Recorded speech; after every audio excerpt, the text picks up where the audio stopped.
Bonsoir les amis, vous êtes avec les Gilets jaunes constituants Pays de l'Uropoix. Deuxième essai sur cette vidéo de Robespierre. Nous sommes avec Fadi Kassem. Merci citoyens d'être avec nous. Il fait un petit peu froid, on est le 28 décembre On tient le coup. 2020. L'isolation est peut-être à repenser dans cette grange. Ouais, On va mais parler c'est bien, de... ça réchauffe, si j'ose dire. On va parler de Robespierre, l'incorruptible, Ouais. pas d'ambition personnelle Non. et il croit à tout ce qu'il dit, comme disait Mirabeau, Le son ennemi. corrompu. Mirabeau le corrompu, son ennemi personnel. De l'importance dans cette période troublée actuelle de se baser sur ce qui a été fait et vécu et pensé auparavant. Alors, on a fait ensemble cet après-midi une vidéo sur Platon, Ouais. Münster, Mincer, ouais. Münzer, excuse-moi, Rousseau et maintenant Robespierre. Énormément de choses à dire parce que ça touche à la Révolution française. Donc on est en plein dans les concepts que l'État actuel, le système actuel utilise, réutilise, même contre nous, contre les Gilets jaunes, contre le peuple.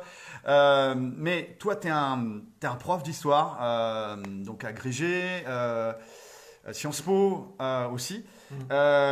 Énormément de choses à dire sur Robespierre, donc c'est plutôt une introduction à Robespierre, Ouais. que ça nous donne envie de revenir en fait sur Robespierre. Alors, toujours le plan, on est un petit peu monomaniaque sur le plan. T'as raison. Première partie, introduction dans l'époque actuelle, dans l'époque plutôt de 1789. Deuxième partie, une période de 1789 à avril 1792. La troisième partie sera de 1792 à l'été 1793. C'est le début de la guerre. Et puis la quatrième, ça sera de l'été 1793 à l'été Quand il est 1794. au pouvoir, mais pas tout seul d'ailleurs, parce que comme il le disait très bien, je ne suis qu'un 12e du gouvernement, puisqu'ils étaient 12 dedans. Donc on va voir tout ça dans les détails et c'est intéressant. Et puis la cinquième partie, ça sera dans les moyens qu'il a utilisés contre la corruption. On va parler très brièvement de la guerre de Vendée. On va essayer de remettre ça chronologiquement dans la chronologie avec Fouché pour Lyon et puis Barère pour la guerre de Vendée. Voir comment Robespierre s'est positionné par rapport à ça. Quand il était au gouvernement, sous quelle forme il était, dans quel type de gouvernement il était. Et puis bien sûr, la fin. Et puis en conclusion, La postérité. voilà, qu'est-ce que Il ça en nous reste. apporte à nous, gueux de rond-point, voilà, qu'est-ce que ça nous apporte de connaître ces infos sur Robespierre. Alors tout ça c'est effleuré, bien sûr, c'est juste une introduction sur Robespierre. On va commencer tout bonnement par la première partie. Il se passe quoi? On est à la fin du XVIIIe siècle, c'est Louis XVI. Qui est au pouvoir. Ouais. Et il y a eu la guerre des farines, des spéculations, des révoltes paysannes, des gens qui se sont battus contre les spéculateurs, qui ont fait beaucoup d'argent, déjà à l'époque, hein, sur des produits alimentaires. Contre quoi De se base, lèvera hein. Robespierre aussi d'ailleurs. Oui, mais là, c'est avant la Révolution. Ah oui, je sais, mais je guerre dis de- juste, il s'élèvera au futur, par la suite, à son tour. Et c'est vrai que le contexte n'est pas du tout favorable pour la monarchie de Louis XVI, parce que, tu l'as dit, il y a ça, la guerre des farines, il y a tout un ensemble de mauvaises récoltes, y compris avant qu'éclate la Révolution d'ailleurs. Entre parenthèses, la Révolution en réalité débute à l'été 1788 je dis bien 1788 en province. Il y a déjà des soulèvements à Grenoble, il y a la journée des Tuiles par exemple. Donc en réalité, ça éclate déjà, et c'est intéressant si on fait le parallèle avec les Gilets jaunes, parce que les Gilets jaunes, ça part d'où? De province d'abord. Donc en fait, on voit bien hein, là qu'on se situe dans un parallèle évident. On a une monarchie qui connaît un important déficit. L'héritage de Louis XIV, même si Louis XV avait justement avait combattu ce déficit. La guerre en Amérique, hein, qui a aussi coûté très cher. Et puis les fastes de la reine en particulier, qui dépensent pendant que la cour s'amuse, lui, le pays gronde et souffre de plus en plus de la faim.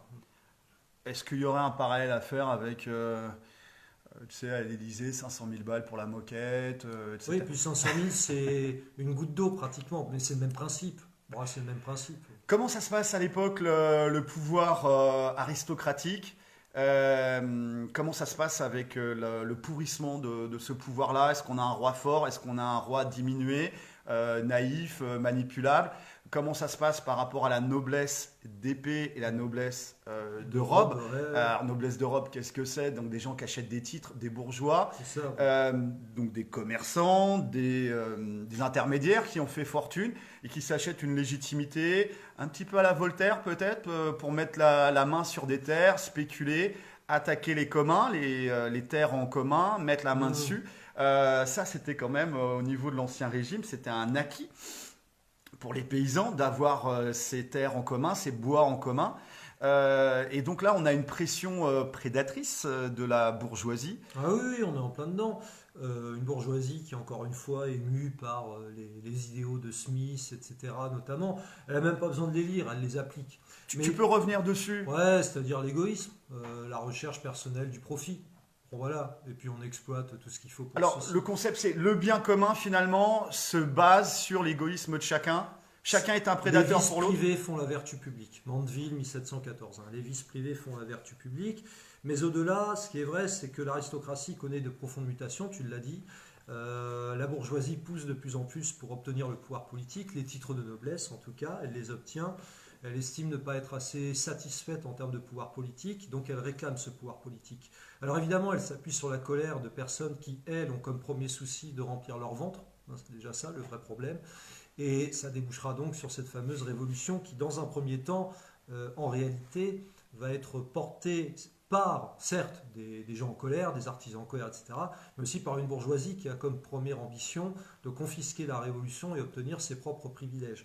Mais j'insiste dessus parce qu'avant qu'éclate la révolution, Robespierre a conscience du véritable mal qui secoue le pays, c'est-à-dire non seulement la misère, mais en plus le fait que la misère aliène. Et si je peux me permettre, je lis un passage d'un tract qu'il distribue en 1788, où il dit que la plus grande partie de nos concitoyens est réduite par l'indigence, suprême degré d'abaissement, où l'homme uniquement occupé de survivre, est incapable de réfléchir aux causes de sa misère et aux droits que la nature lui a donnés. Voilà.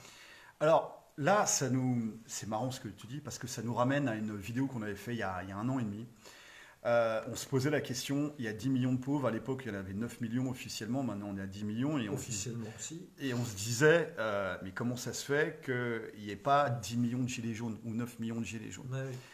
Et c'est vrai que quand tu es au RSA, au minimum vieillesse, quand tu as des problèmes de survie au quotidien, bah, tu peux passer à un rond-point, tu peux aller donner du café ou partager le café, mais tu es dans la survie. Tu es dans la survie, que c'est compliqué d'aller en OP, etc. Tu es pris par d'autres contingences. Alors, il y en a qui arrivent très bien Oui, bien à sûr. monter en OP avec nous, il n'y a pas de souci là-dessus. Mais l'affaire, c'est que on est en plein dedans. Pourquoi il n'y a pas 10 millions de gilets jaunes? Bah, encore une fois, il y a d'abord effectivement la nécessité de satisfaire les besoins vitaux, avoir de l'argent pour manger, etc. Ça devient de plus en plus difficile pour beaucoup de personnes, malheureusement. Donc je rappelle la sixième puissance économique mondiale, il faut quand même le rappeler. Et puis, par ailleurs, bah oui, l'absence ou l'impossibilité, disons-le comme on veut, mais de prise de conscience de ce qui se passe. C'est pour cela que les Gilets jaunes sont une avant-garde d'ailleurs de ce point de vue. Historiquement d'ailleurs, c'était une fonction que les communistes en théorie s'étaient accrédités, si j'ose dire, de conscientisation. Cette conscientisation était possible parce que c'est vrai qu'il y avait une certaine sécurité de ce point de vue. Bon, maintenant, je pense aussi que malgré tout, le mouvement des Gilets jaunes a permis à un certain nombre de personnes de prendre conscience quand même des problèmes qui existaient dans le pays en termes même de besoins vitaux, tout simplement. Donc, le problème se posait en 1789, mais dans des conditions pires, parce que l'analphabétisme était beaucoup plus important. Alors, on est en 1789. Robespierre, il vient d'où, Robespierre? Il vient d'Arras, du Pas-de-Calais, hein, voilà, et dans le nord du pays. Il est de condition plutôt bourgeoise, hein, disons, petite bourgeoise, disons. Petite bourgeoise, rapidement un enfant qui va être placé, il va étudier à Louis-le-Grand, hein, notamment. Il est brillant? Ouais, c'est un élève brillant. C'est un élève brillant. Il devient avocat. C'est en tant qu'avocat justement qu'il va se faire un champion de la défense de la cause des miséreux, hein, des pauvres en quelque sorte. Et puis lorsque la révolution éclate très rapidement, il épouse sa cause. Mais attention, il n'épouse pas dans le sens bourgeois. Il épouse dans le sens rousseauiste. c'est-à-dire le contrat social. C'est un grand lecteur de Jean-Jacques Rousseau. Et lui, il veut vraiment appliquer les idées. Alors, on passe là à la deuxième partie, 1789 à avril 1792. 1789, on va juste faire des points sur la prise de la Bastille, etc. Jusqu'en avril 1792, il s'est passé quoi en avril 1792? C'est le moment où la France déclare la guerre à l'Autriche. C'est important de le signaler. C'est la France qui déclare la guerre à l'Autriche pour une simple et bonne raison. Louis XVI déclare volontairement la guerre pour la perdre. C'est son seul objectif. La perdre parce que si la France est vaincue, la révolution est écrasée. Alors, à cette période-là, le roi est encore au pouvoir. Il est encore au pouvoir. On est dans un système de monarchie parlementaire constitutionnelle. À ce moment-là, oui, parce que la Constitution a été adoptée en septembre 1791, sans que le roi le veuille vraiment, mais de toute façon, le roi a toujours, dans le fond, dû accepter, et je dis bien dû accepter ce qui lui était imposé, la Déclaration des droits de l'homme et du citoyen du 26 août 1789, l'abolition des privilèges 3 semaines avant, le fait que le roi doive prêter serment devant la nation le 14 juillet 1790, et puis la Constitution de septembre 1791. Mais à chaque fois, il est obligé de le faire. Il n'a pas envie. Lui, il aimerait conserver son pouvoir absolu. Et puis, il est sous l'influence de ses frères et de la reine. La reine qui d'ailleurs est autrichienne et qui est en rapport avec l'empereur d'Autriche, à qui elle délivrera les plans de l'armée française au moment de la guerre. Je vous laisse deviner pour quel résultat. Ce roi, Louis XVI, juste pour revenir dessus, c'est quelqu'un de faible, il est diminué physiquement. Il est pétri de bonnes intentions, très franchement, mais il est dépassé par ce qui se passe. Il aime bien les horloges, c'est ça? Notamment. Non, mais il est prêt à un compromis. Et le problème, c'est qu'il ne se rend pas compte que le compromis devient impossible parce qu'il y a une radicalisation dans tous les camps. Mais en précisant qu'au départ, la radicalisation vient du camp aristocratique qui ne veut pas lâcher un centimètre carré de son pouvoir. Alors, cette période avant la guerre, début de la Révolution de 1789, qui a eu des prémices avant. On l'a dit. Tu nous parlais de... La journée des Tuiles à Grenoble en juin 1788. Alors, c'est quoi la journée des Tuiles? En fait, c'est une révolte, mais qui concerne aussi les notables locaux qui refusent de payer davantage d'impôts, justement, parce que le problème qui se posait, c'est face au déficit, comment faire pour y remédier. Et c'est pour ça que Louis XVI a été contraint de finalement convoquer les États généraux. Et les États généraux, ça voulait dire demander l'avis du tiers-État. L'idée, c'était de demander l'avis du tiers-État. Et ça a été un problème pour Louis XVI, parce que demander l'avis du tiers-État, c'était prendre le risque de voir un tiers-État en avoir marre de payer les impôts, dans la mesure où, si ce n'était pas le tiers-État, ça devait être les nobles et l'Église. Or, les nobles et l'Église étaient alliés à Louis XVI. Actuellement, l'impôt, on le paye avec la TVA, on le paye... Impôt indirect. Avec tout ce qui est prélèvement à la source. Ouais. Donc, il n'y a même plus le percepteur, où on se souvient de Il est l'or Monseigneur, avec le film avec Louis de Funès et Yves Montand, etc. Il n'y a même plus le percepteur qui vient gratter notre travail. C'est directement pris à la source. Ouais, exactement. Et avec la disparition du cash, parce que vous le savez, c'est les grandes orientations de la politique économique européenne, les GOPÉ, regardez ce qui est écrit, parce que ça va être appliqué. Au niveau de la destruction des retraites, c'était déjà en 2017 ou en 2018, c'était noir sur blanc. Oui, c'était prévu. Puis là, ils le disent très clairement. Soi-disant régime universel, machin, etc. Le Code du travail. Jean-Claude Juncker, l'ancien président de la Commission européenne, lui-même s'en vantait. Il disait que la loi El Khomri, c'est lui, en gros. Donc là, avec la disparition de l'argent liquide, ceux qui font du cash au black, c'est mort. Voilà, on vous le dit tout de suite. Donc l'impôt va encore se renforcer et on n'aura même plus moyen de faire la grève de l'impôt. Non, parce que tu es prélevé directement. Là, tu veux faire quoi comme grève? Alors, donc dans cette période, 1789, avril 1790, 12, excuse-moi, où est Robespierre? Quelle est sa position et comment ça se passe? Robespierre croit dans la Constitution. Il estime que c'est le compromis pour réaliser la révolution.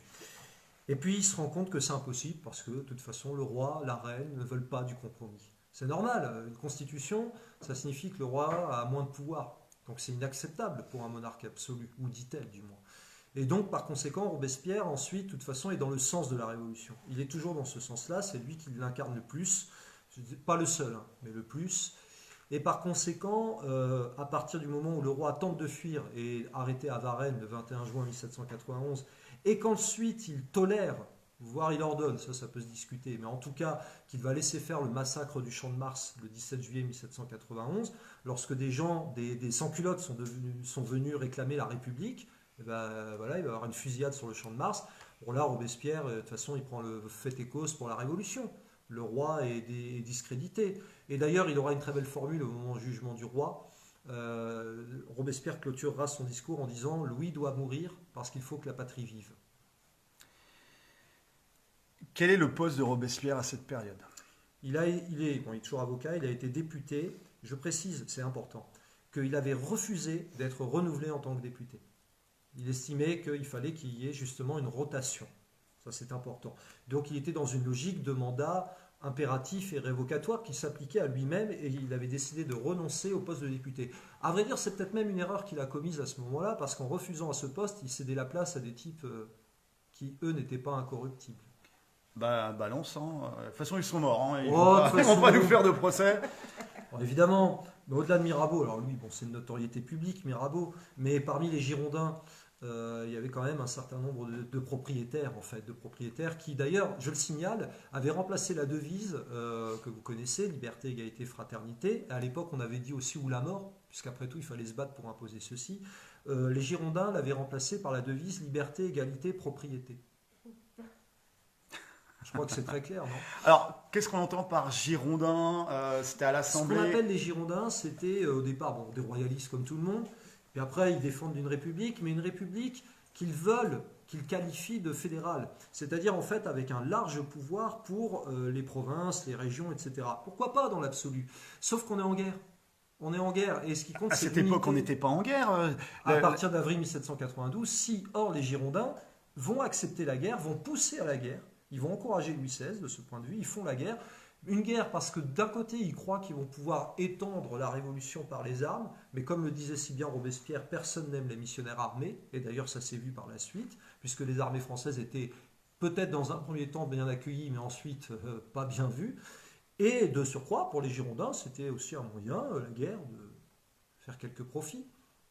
Alors, on oppose à l'époque les Girondins à qui? Aux montagnards. Les montagnards, ce sont aussi des républicains, mais des républicains qu'on qualifierait de gauche, et en tout cas qui sont proches du petit peuple national, mais notamment parisien, parce que la Révolution se concentre notamment à Paris, que l'on appelle les sans-culottes. Ce sont ces sans-culottes qui vont faire la pression toujours pour que des lois soient prises en leur faveur, comme les lois contre la spéculation sur les grains, pour le salaire, pour le prix maximum sur les denrées vitales.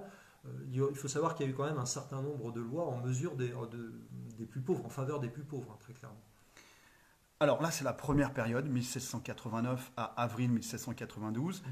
Avril 1792, déclaration de guerre à l'Autriche. La France déclare la guerre, comme prévu, elle perd parce que l'armée n'est pas prête, parce que la reine délivre les plans à son oncle pendant plusieurs mois. Le roi tombe parce que y a une révolte des soldats qu'on appelle les fédérés venus défendre le pays et des sans-culottes. Il tombe le 10 août, il est fait prisonnier le 13 août.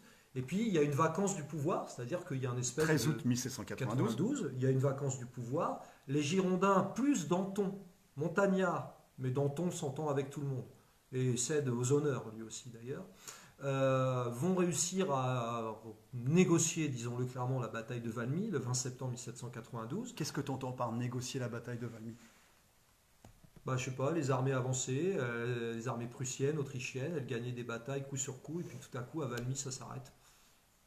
Hein. Y a eu une résistance, c'est vrai, mais bon, Danton était vénal et avait de l'argent. Le roi sera exécuté le 21 janvier 1793. Robespierre vote pour la mort, comme j'ai dit tout à l'heure, sur le principe que Louis doit mourir parce qu'il faut que la patrie vive. Voilà, pour lui, la patrie doit vivre hors de la monarchie et hors de Louis XVI. Et à partir de là, la mort n'est pas acceptée par tout le monde. Notamment parce que ça remet en cause le pouvoir de l'Église, le pouvoir d'un certain nombre de nobles, d'aristocrates. Robespierre n'est pas encore au pouvoir, à ce moment-là, ce sont les Girondins. Et c'est vrai qu'à partir de mars 1793 a lieu un soulèvement en Vendée. Un soulèvement contre donc ceux qui dirigent le pays, ce ne sont pas les montagnards, ce n'est pas Robespierre, ce sont les Girondins et Danton. Et ça va déboucher. Alors, il y a aussi Bertrand Barrère qui, lui, n'est ni montagnard ni girondin. Il appartient au milieu, ce qu'on appelle la plaine, ou le marais, comme vous voulez. Et Barrère va avoir un fameux mot d'ordre qui, en effet, peut susciter le débat, qui est exterminer la Vendée. Exterminer la Vendée. Pas les Vendéens, la Vendée, j'insiste dessus. Son projet est politique. Alors, évidemment, ce qui est intéressant, c'est que, alors, il y a eu des massacres monstrueux. D'aucuns parlent de génocide, je récuse ce terme à titre personnel et pas que personnel parce que je m'appuie sur les sources, les archives, etc. Mais surtout ce que je récuse au-delà, c'est qu'on fasse porter le chapeau à Robespierre qui n'est même pas au pouvoir au moment où tout ceci a vraiment lieu. C'est Barrère qui est derrière tout ça. Bertrand Barrère de Vierzac qui est le principal rival de Robespierre et qui était un très grand orateur et qui était membre du comité de salut public quand Robespierre l'a intégré le 27 juillet 1793. Alors, on est toujours dans cette deuxième période, 1792 à l'été 1793. Ouais. C'est le début de la guerre de Vendée, avec des puits remplis de cadavres, de femmes et d'enfants. Enfin bref, ignobles. on va, on va au bout de l'ignoble. On parle de Lyon aussi, avec Fouché. Ouais.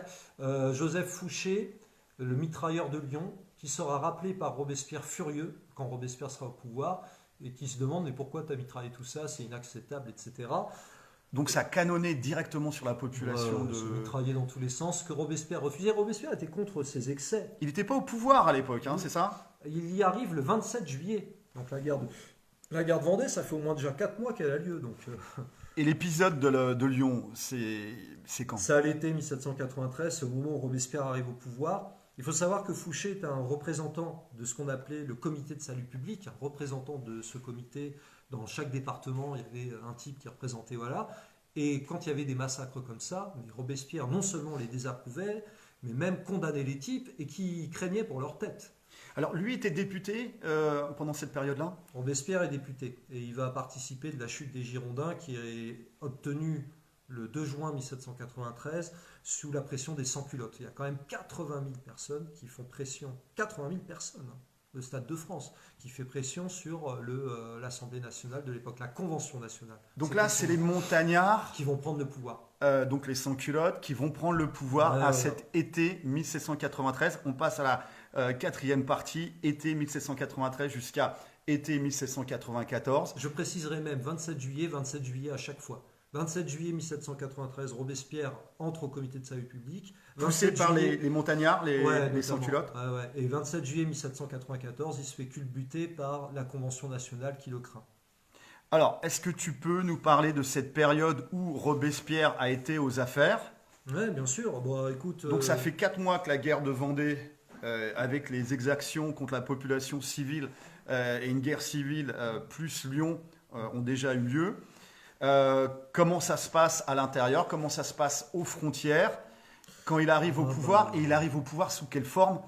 C'est-à-dire qu'il n'est plus député, il rentre au comité de salut public qui était renouvelé tous les mois. Donc tous les mois on le renouvelait, parce qu'il a toujours été renouvelé, ainsi que les 11 autres camarades, à commencer par Saint-Just, qui était son ami proche.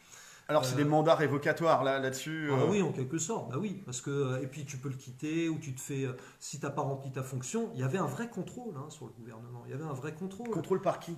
Le contrôle déjà se faisait par la Convention nationale et pas que, parce qu'on a bien vu que ce sont les sans-culottes qui ont obtenu la tête des Girondins. Donc à un moment donné, il y a véritablement un contrôle populaire qui s'établit, bon gré mal gré, parce qu'un certain nombre de députés refuse, pas Robespierre. Robespierre considère que c'est tout à fait normal. Et d'ailleurs, j'ai une anecdote. Quand il a été arrêté le 27 juillet 1794 sur ordre des députés hostiles, aucune prison n'a voulu l'accueillir. Aucune.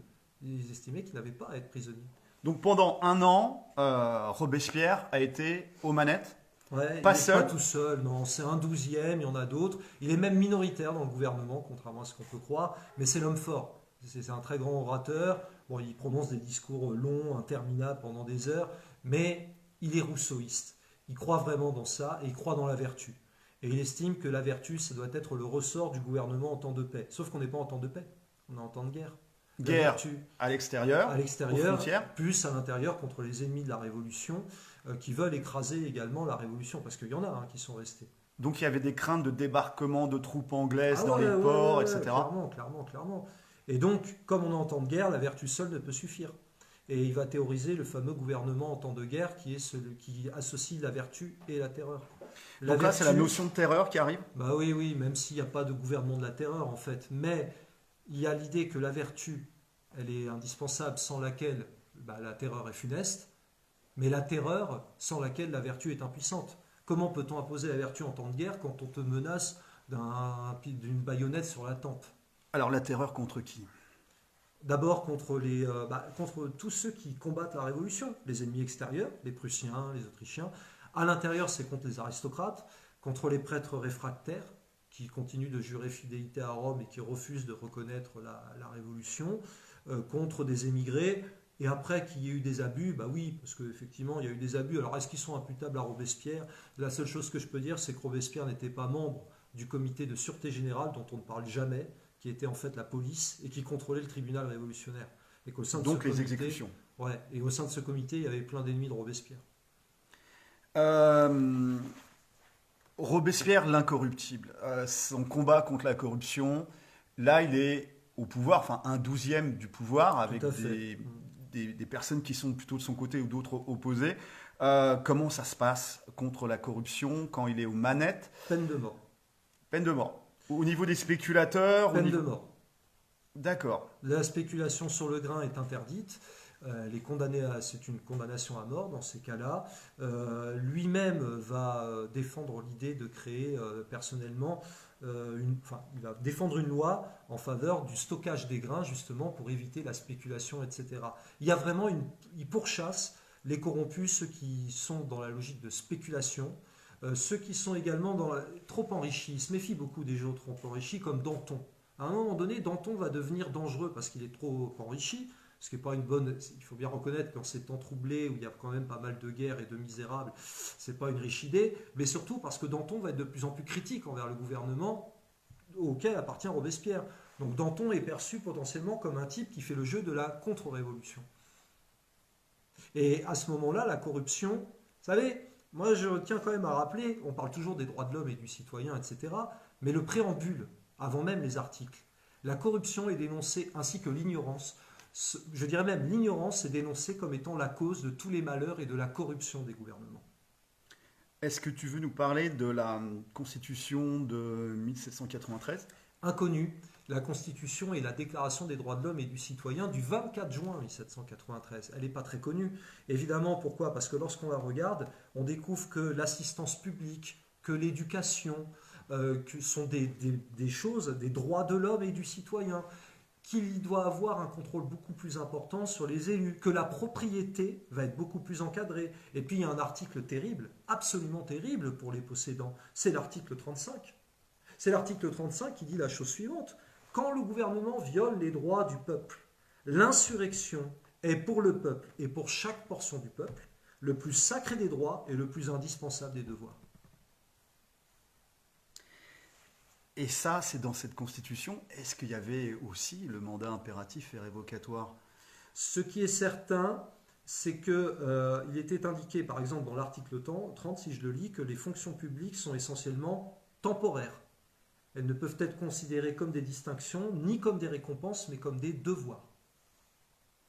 Donc ça nous amène sur des réflexions intéressantes par rapport aux rémunérations de tous les députés, les sénateurs, les hauts fonctionnaires, etc. Tous ces postes inamovibles, ces jeux de bonneteau, là, hein, ils passent d'un poste à un autre, ils passent à la Commission européenne, Moscovici, Conseil constitutionnel, etc.